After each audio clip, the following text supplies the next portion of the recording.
Okay, this is the swarm that I got out of the tree the other day, and it was down at the house down there. And you can see in that tree right there is the one that I got it out of. And it was a decent sized swarm. So I brought it up here last night after it got dark, and I used that stick right there to cover the entrance. And the bees were pretty chill, they're really good. None of them got really upset with me. And then after I put them here, I pulled that stick out. It is dark and they still didn't want to come out, so that was fine. And I just pulled up some weeds, which, as you can tell, I think that's vetch, and just kind of stuffed it in there. And here in just a minute, hopefully, one of the bees will come out and show you. They'll come out, they'll do an orientation flight, and it's all good. So probably around noon, I can take that off, and the bees will be coming in and out, and this is their new home for now. What I'm probably going to do is I got to check my flow hive over there because it was queenless. I got to check and see if there's a queen in there. If there's not a queen in there, then I'm going to evict those bees and put those bees into one of these boxes.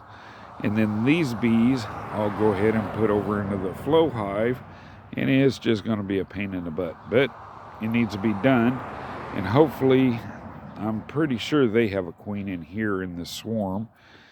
And hopefully, I'll get some honey this year. I'm hoping. So anyway, that's kind of where we're at now. I've seen several bees come out and they'll do a short orientation flight and then head back in or go off and get some pollen and nectar. But anyway, as you can see, my hive stand there, it's a temporary hive stand. It works okay. It's a milk crate, plastic milk crate. Put a couple 2x4s so that the box sits on there. As you can see, there's a bee. He came out. And then they do the circling around flight, and it's all good. So that's how hard it is to put a little bit of a barrier there for them to come out and do an orientation flight to get them. And I'm not very far from where the house is. I'm only a couple 100 feet. And I did the same thing to this hive here before I put that bottom board on it and had no problem whatsoever. I only left the entrance obstructed, for maybe 3 hours, 4 hours, and they're doing perfectly fine. I'm loving these Apamay bottom boards over here on these. And when I have 4 more, I bought a total of 6 of them from Nature's Image Farms. They were $300 for 6 of them, plus $20-something for shipping. Greg Burns, I guess, is the owner of that. I really want to thank him for it because that was the cheapest I found. You used to be able to get them on Amazon. You still had to pay the shipping. You could get 3 for $150. Now they're 2 for $120. And if you go through Apamay, they're the same as on Amazon, but Greg Burns actually had the cheapest price, the best deal on it. If you get 6 of them for $300, that comes out to $50 a piece, plus shipping brings it to right around $52, $53, or $53 or $54. So it's still a decent deal.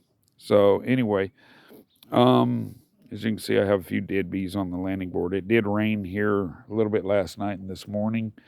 They're talking rain off and on the rest of this week. We're here in Central Valley of California, in between Fresno and Visalia. The oranges are blossoming. The limes and lemons are blossoming. We don't have very many lime trees around here. We have quite a few lemon trees, a lot of orange trees, but I do have a lime tree here on the property. It's a Beers lime. This here is a Myers lemon, and as you can see, all the blooms there. And then this is my Beers lime tree, and as you can see, it is loaded with blossoms. This thing here will blossom 2, 3, 4 times a year at least. The Myers lemon will do the same. The tree on the end is a Lisbon lemon tree, I believe it is, and I started that just from a simple cutting.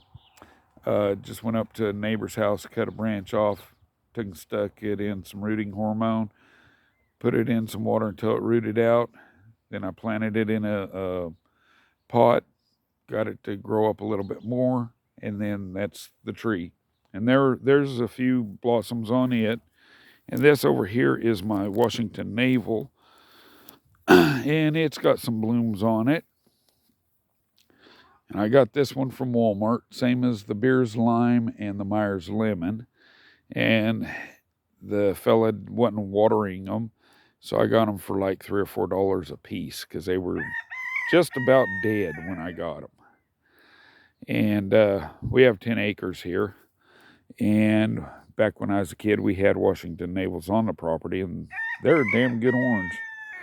And then across the street, we have Tangos, and they're just starting to bloom a little bit here and there, but there's a lot of tiny blooms that haven't even started developing out yet.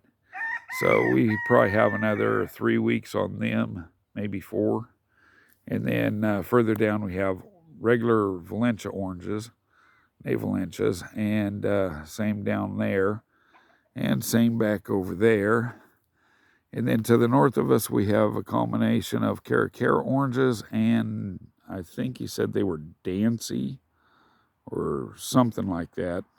And they're starting to bloom.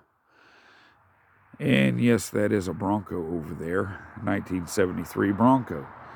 Is my dad's, not for sale. So anyway, and then right behind this lime tree here, we have some citronella plant, and it's blooming out. And then we also have honeysuckle right there, and it's not blooming out yet, but it will later on this year. But these bees here, you can come and stand right in front of the hive like this, and they don't even care. They just fly around you. And these swarms, I got those bees there from the guys that put the bees in down there at the house, or down at the old place, and they are just so gentle. These swarms, they're a little more feisty, but they're about as feisty as the bees that I got from them guys. And over the course of this last year, these bees just total gentle. I could get into them, not wear any protective gear. They were just totally gentle. They didn't care what I was doing. I'm hoping these swarms will do the same. You can see that one there. They're already coming in and out. And that's a Chinese flow hive, or flow frame, on top of that brood box. And I had to do the modifications to get it work. I still got to do a few more modifications to it.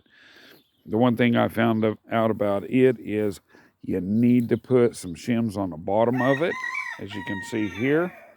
And I need to put some on the top of it right here, probably a 1/4 inch. And that will let the flow frame sit in there perfectly fine.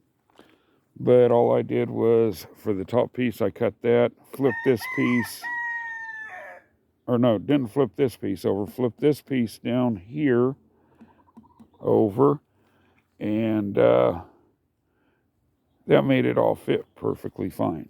And then I just made this little handle here, and it just sits in there. So, and you got to put a metal bar across the bottom, just like they do in the original flow frame. And then, yeah, it works pretty good. But as you can see, that shim raises it up. Otherwise, these rest on top of the frames below. And also, it will rest on the queen excluder or whatever else. It rained last night, so the wood swelled up a little bit.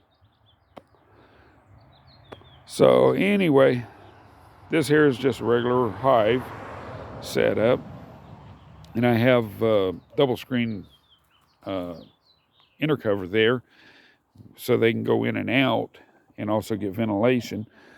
But it's pretty good. Now, whenever I get into the flow hive, the original flow hive, the Australian-made expensive flow hive, what I might do if there's no queen, will be to take the bottom brood box, put the swarm in it, transfer those kids there into my other deep bottom brood box, put it up on top, put the double screen bottom board in between, because for some reason these kids here keep either killing the queen or running her off. I'm not sure what. But the original queen, I went in there, she's not there. Took the queen out of the swarm on the far side there, took that queen and put her in there because she had already laid 3 or 4 frames of eggs in there. They're already building out a queen cell. I got to get into them, check, make sure that that's working. But I'm not too worried about that right now. And when I put her in here, I went back and checked about 3 or 4 days later. No queen, no eggs, no nothing. And she had already started laying. So that kind of tells me that either they killed her or they ran her off.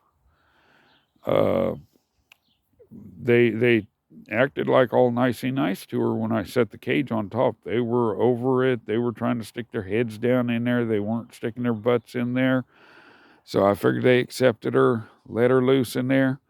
She went down in there. Everything was all fine. Went back a couple days later. No queen. No eggs. No nothing. So I'll check them again. Probably either today or tomorrow. See where we're at.